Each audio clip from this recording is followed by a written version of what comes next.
ఇది ఒక దుశ్చర్యగా చెప్తా ఉన్నాను. దీనికి తగిన ప్రతిఫలం చంద్రబాబు కానీ వాళ్ళ కుమారుడు కానీ అనుభవించక తప్పదు. ఇలాంటి దుర్మార్గపు ఒక ప్రెసిడెంట్స్ తీసుకొస్తా ఉన్నారు. రేపు తెలుగుదేశం నాయకులు కూడా ఆలోచించాలి. రేపు వైఎస్ఆర్ కాంగ్రెస్ పార్టీ అధికారంలో ఉంటే ఇలాంటివి మీరు కూడా సహిస్తారని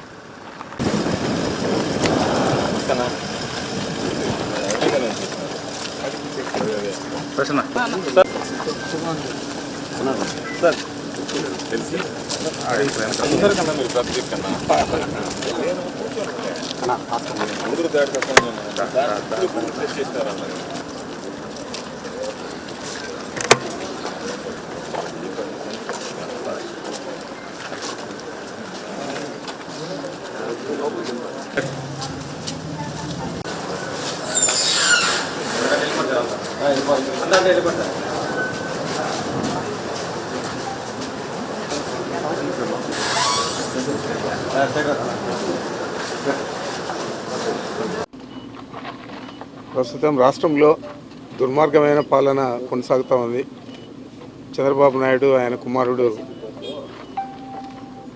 ఇద్దరు కూడా వైఎస్ఆర్ కాంగ్రెస్ పార్టీ నేతలను కార్యకర్తలను అందరినీ కూడా అనేక రకాల ఈ 2 సంవత్సరాలు ఇబ్బంది పెట్టారు. వాటిలో ఎక్కువగా అన్ని అక్రమం కేసులు పెట్టడం జరిగింది. ఈరోజు మేము ఇక్కడ వచ్చి పిన్నెల్లి రామకృష్ణారెడ్డి గారిని చూస్తూ ఉన్నామంటే ఇది 2వసారి. అంతకుముందు ఒక మర్డర్ కేసు అన్నారు, అప్పుడు బెయిల్ వచ్చి బయట వచ్చారు. మరి మొన్న జరిగిన దీంట్లో ఇద్దరు కూడా చనిపోయిన అతను చంపిన వాళ్ళు అందరూ కూడా తెలుగుదేశం పార్టీ వారే. వాళ్ళందరూ కూడా ప్రత్యర్థులే రామకృష్ణారెడ్డి గారికి. మరి అలాంటి వారందరూ కూడా చనిపోయిన అతని మీద చంపిన వాళ్ళ మీద కేసు పెట్టి అరెస్ట్ చేయాల్సిన పోనిచ్చి దాంట్లో కూడా రామకృష్ణారెడ్డి గారిని ముద్దాయిగా చేర్చారు, వాళ్ళ తమ్ముడిని ఇద్దరిని కూడా. అంతకుముందు ఇన్సిడెంట్ జరిగిన వెంటనే అప్పుడు శ్రీనివాసరావు అని ఎస్పీ ఉన్నాడు. ఆ ఎస్పీ గారే చెప్పారు, ఇది తెలుగుదేశం పార్టీ వారే ఒకరినొకరు చేసి వాళ్ళు కాతో గుద్ది చంపేశారు అని చెప్పారు. అప్పుడెప్పుడు కూడా ఈయన ప్రస్తావన కానీ వాళ్ళ తమ్ముడి ప్రస్తావన కానీ రాలేదు. మరి ఈరోజు అక్రమంగా అరెస్ట్ చేసి 96 రోజులు అవుతామని ఛార్జ్షీట్ కూడా వేసేశారు. మరి ఇంకా కూడా బెయిల్ రాకుండా అనేక రకాల ఇబ్బందులు గురి చేస్తూ ఉన్నారు. ప్రభుత్వం తరఫున ఉన్న గవర్నమెంట్ లీడర్లు కానీ గవర్నమెంట్ అడ్వకేట్ జనరల్ కానీ అందరూ కూడా. మరి ఇంత దురదృష్టకరంగా ఒక సీనియర్ శాసనసభ్యుడిని అక్రమంగా అరెస్ట్ చేసేదే కాకుండా ఛార్జ్షీట్ వేసిన తర్వాత 90 రోజుల తర్వాత బెయిల్ ఇవ్వాల్సింది పోనించి 96 రోజులు అయితే కూడా ఈ రోజు వరకు కూడా ఆయన్ను అక్రమంగా నిర్బంధించారు. ఆరోగ్యం కూడా ఆయనకు బాగా క్షీణించింది. దాదాపు షుగర్ లెవెల్స్ అన్నీ ఎక్కువైపోయి 9 కేజీలు మనిషి తగ్గిపోవడం జరిగింది. మరి ఈ విధంగా అక్కడ సరైన ఫుడ్ ఇవన్నీ కూడా అందించలేక ఆరోగ్యం కూడా క్షీణించింది. మరి ఇలాంటి పరిస్థితుల్లో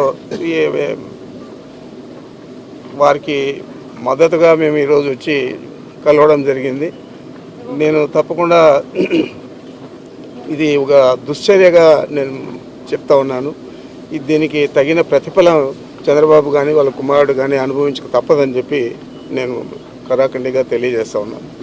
వైఎస్ఆర్ కాంగ్రెస్ పార్టీలో బలమైన నాయకులందరిపైన కేసులు పెట్టి వాళ్ళని జైల్లో పెట్టి ఈరోజు తెలుగుదేశం ప్రభుత్వం ఒక పైశాచిక ఆనందం పొందుతూ ఉన్నారు. అసలు పిన్నెల్లి గారికి ఈరోజు ఆయన అరెస్ట్ చేసిన కేసుకి ఏం సంబంధం? అసలు సంబంధమే లేదు. ఇరు వర్గాలు తెలుగుదేశం వాళ్ళు గొడవలు పడి ఒకరు చనిపోతే అకారణంగా ఎటువంటి సాక్ష్యాధారాలు లేకుండా ఈరోజు పిన్నెల్లి రామకృష్ణారెడ్డి గారిని అరెస్ట్ చేసి 96 రోజులు జైల్లో పెట్టి జైల్లో కూడా ఆయనకు ఈరోజు హింసించే పరిస్థితి, ఆయన రకరకాలుగా జైల్లో కూడా ఈరోజు హింసిస్తూ ఉన్నారు. వీటన్నిటికి కూడా ఖచ్చితంగా జవాబు చెప్పే పరిస్థితి ఉంటుందని చెప్పి కూడా నేను తెలియజేస్తూ ఉన్నాను. ఇలాంటి దుర్మార్గపు ఒక ప్రెసిడెంట్స్ తీసుకొస్తా ఉన్నారు. రేపు తెలుగుదేశం నాయకులు కూడా ఆలోచించాలి. రేపు వైఎస్ఆర్ కాంగ్రెస్ పార్టీ అధికారంలో ఉంటే ఇలాంటివి మీరు కూడా సహిస్తారని చెప్పి కూడా నేను ఈరోజు అడుగుతా ఉన్నాను. అదేవిధంగా అధికారులు కూడా, జైలు అధికారులు కూడా, అధికారం ఎప్పుడూ శాశ్వతం కాదు. ఒక వ్యక్తిని, జైల్లో ఉండే వ్యక్తిని ఈరోజు మీరు హరాస్ చేస్తే ఖచ్చితంగా ఈరోజు మీరు చూస్తూ ఉన్నారు, చేయని దానికి ఈరోజు పోలీస్ ఆఫీసర్లు అందరినీ కూడా ఈరోజు ఇచ్చేస్తున్నారు. రేపు మీరు ఇక్కడ హరాస్ చేస్తే రేపు ఏదో ఒక రోజు దీనికి ఖచ్చితంగా జవాబు చెప్పాల్సి ఉంటుందని చెప్పి కూడా నేను తెలియజేస్తున్నాను. మొట్టమొదటిసారిగా మన నెల్లూరు జిల్లాలో క్యాన్సర్ సంబంధిత సంపూర్ణ వైద్య సేవలు ఇప్పుడు మన మెడికవర్ హాస్పిటల్ నందు అందుబాటులో. అత్యాధునిక సాంకేతిక పద్ధతుల్లో దక్షిణ భారతదేశపు మొదటి హాల్సియన్ రేడియేషన్ మిషన్ తో క్యాన్సర్ కు రేడియేషన్ చికిత్స, నిష్ణాతులైన వైద్య నిపుణులు, మెడికల్ సర్జికల్ రేడియేషన్ ఆంకాలజిస్టులు, న్యూక్లియర్ మెడిసిన్ ఫిజిషియన్ అన్ని వేళలా అందరికీ అందుబాటులో. అన్ని రకాల క్యాన్సర్ చికిత్సలను డాక్టర్ ఎన్టీఆర్ వైద్య సేవ పథకం ద్వారా నిర్వహించుదురు. మరిన్ని వివరాలకు 086135000351 ను సంప్రదించండి.